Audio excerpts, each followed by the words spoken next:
Sports Show time to talk Southern Footy League. Of course, Craig Warman, who normally joins us, the president. He's lost a bit of weight. Well, he's disappeared. No, he's got a well-deserved week off, mate. So he's not in. So we're covering for him, mate. So you're going to be the guru on the Southern Footy League. I am, because you've been to a couple of games on the weekend. So let's start this way, mate. Noarlunga, 12-4-76, defeated Happy Valley 6-9-45. I think most of us thought that was going to go that way. Noarlunga Happy in Valley some pretty good form. Yeah, and so have Happy Valley. They've been playing pretty well as well. And of course, you got that very tight ladder. There is the ladder, mate. They needed a win there. Well, not so much needed a win, but I thought Happy Valley might get a bit closer there. But Noarlunga are a bit of a sneaky one. We haven't talked a lot about Noarlunga. Yep.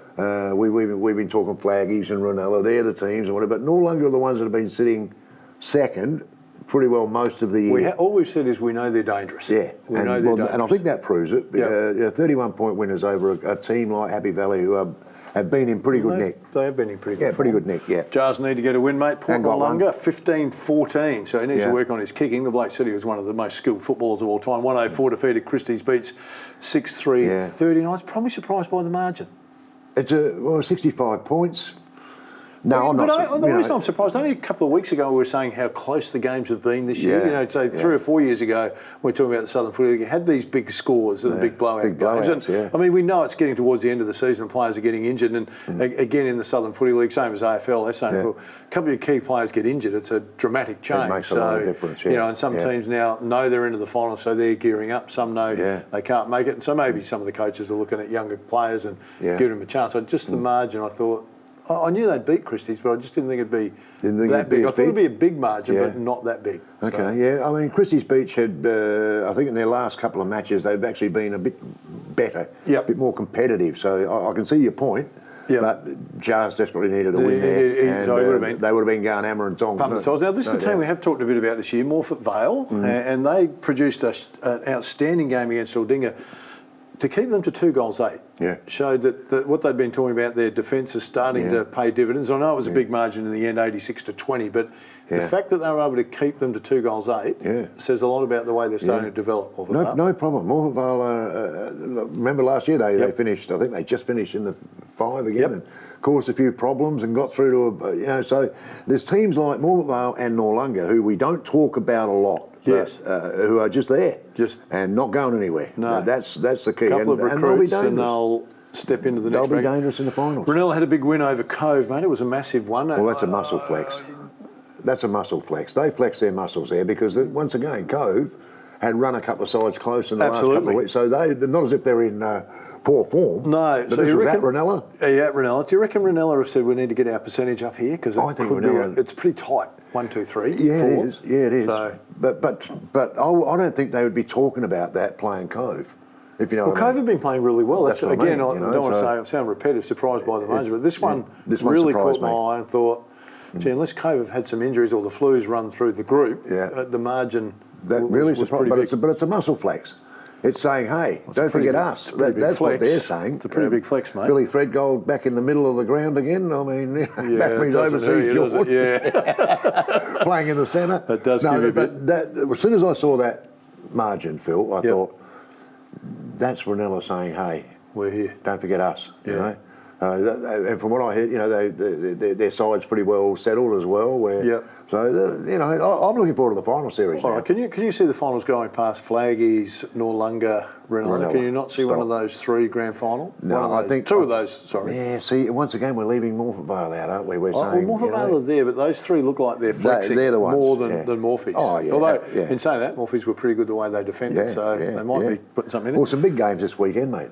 There are some big games, mate. Yeah, we've got Cove in 7th spot up against Morfett Vale in 4th at Cove. At Cobra Park. There you go. So they're tough there, and they'll bounce back from that game. Well, they won't be happy with that. Ray won't be. Ray won't be pleased with that. Hasn't called you? Hasn't tingled the phone and said? No, but I can tell you that the week before. That's what worries me. You were there the week before, and now I'm looking at this result. Oh, no, you weren't. Ando was in the box. You're right. Greg Anderson was in the box.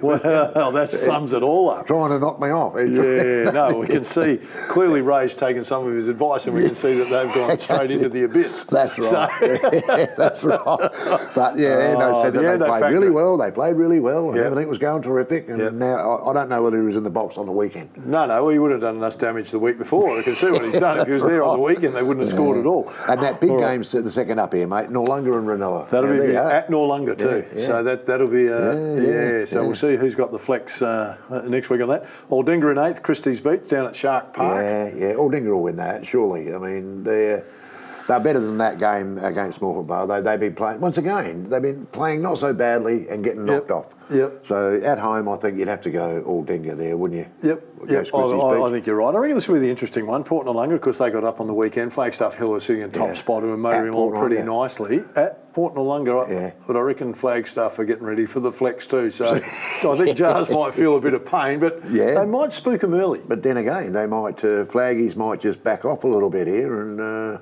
get ready for the finals. Get ready. You don't know what's going on in the coaches' minds and whatever.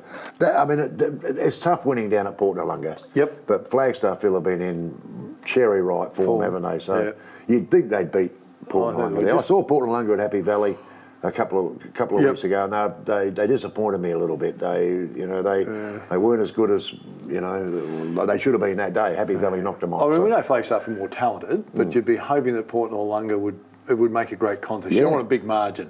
I think that's what you'd be aiming for. Obviously you're aiming for the win. If you can't get that to make it a good contest. Now the women's, mate, Noarlunga, 13-10-88 defeated Hackham 1 goal. One goal. So Noarlunga are not just dominating in the men, mate. They're dominating in the women as well. Port Noarlunga 5-7-37 defeated Cove 2-2. Yeah. So Port Noarlunga women are going along pretty nicely. Christie's Beach beat Ranella. Boom. I can't believe that happened. Gee, that's a stir. Anyway, we'll gloss over that one. Yeah, that's right. We'll have a word to the coach. Flagstaff Hill 22-19 defeated Aldinga 0.